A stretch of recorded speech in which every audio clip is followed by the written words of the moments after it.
Good morning everyone, তোমরা সবাই কেমন আছো? সকালের ওয়েদারটা বেশ ভালোই লাগছিল, দেখতে বেশ সুন্দর ছিল। আমি একটু ভিডিও করে নিয়েছিলাম চান করতে যাওয়ার আগে। আজকে একটু দেরি হয়ে গেছে উঠতে, সকালবেলায় উঠে যায় প্রায় 7টার মধ্যে উঠে যায়। আজকে যাই না কেন দেরি হয়ে গেল, তাও চলো তোমাদের সাথে একটা মিনি ব্লগ নিয়ে আসলাম, ইউটিউব ব্লগ। আমি এতদিন শর্ট ভিডিও দিতাম, রিলস ভিডিও দিতাম, ভাবলাম যে তোমাদের সাথে একটা মর্নিং ভিডিও শেয়ার করি। বন্ধুরা প্লিজ একটু পাশে থেকো, আমি তো নতুন, আমি জানি না ভিডিওর কী করতে হয়। আমি এটা বাড়ির হাউসওয়াইফ, বাড়িতেই থাকি, সময় পাই না। আজকে সময় বের করে এখন ভাবি তোমাদের সাথে একটা করে ভিডিও শেয়ার করব। তোমরা যদি একটা কমেন্ট শেয়ার করো, তাহলে ভাবো, লাইক দাও, তাহলে ভাবো আমি ভিডিওগুলো ভালোই লাগে তোমাদের। আমি চেষ্টা করব ভিডিও দেওয়ার।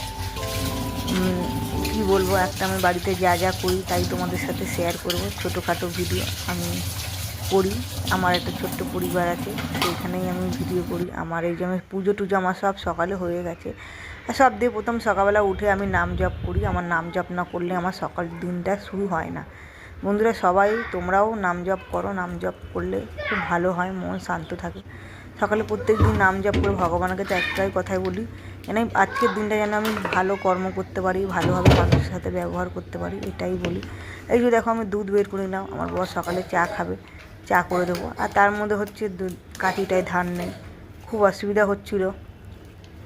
তাও কি করা যাবে, চলো আস্তে আস্তে করে কেটে, হাত দিয়ে কেটে নিয়ে দুধটা গ্লাসের মাপে ঢেলে, এদিকে দেখো প্রেসার কুকারে চা না, এদিকে দুধ বসিয়ে দিয়েছি। আর এই যে মশলা করা ছিল, ফ্রিজ তো আছে, ফ্রিজের মধ্যে রেখে দিয়েছিলাম, বেশি দিন রাখি না, 1-2 দিনের মশলা 1-2 দিনের মধ্যে শেষ করে ফেলি। এই যে আমার বরকে সকালবেলায় চা আর বিস্কুট দিতে যাচ্ছি, আমি চা খাই না, এই সময় চা খাওয়া উচিত না। এই যে আমার বরকে চা দিচ্ছিলাম, তা আমার বর একটু হাসছিল। এই দেখো চানা মশলা, এদিকে আমার ব্রেড, এইদিকে রুটি, আমার বরের টিফিন সকালবেলা। এই যে আমার মেয়ে তোমাদেরকে হাই বলছে, তোমরাও একটু হাই বলে দিও। ওকে দিয়েছি দুধ আর বিস্কুট, বারবান বিস্কুট। আর এদিকে আমি সব হয়ে যাবার পর আমি থালা বাসনগুলো গুছিয়ে নিচ্ছিলাম, কারণ একটা মেয়ের সংসারে তো থালা বাসন ধোয়া এইসব ছাড়ার কাজ কী আছে, ঘর মতো এইগুলোই করে বেড়াই। অবশ্যই জানো, এই যে চানা ভেজানোর আগে তোমাদের দেখাচ্ছিলাম, মানে সেদ্ধ করার আগে আমি সবসময় বাসন ধুয়েই নিই, রান্না করার আগে সবসময় অবশ্যই ধুয়ে নেওয়াই উচিত।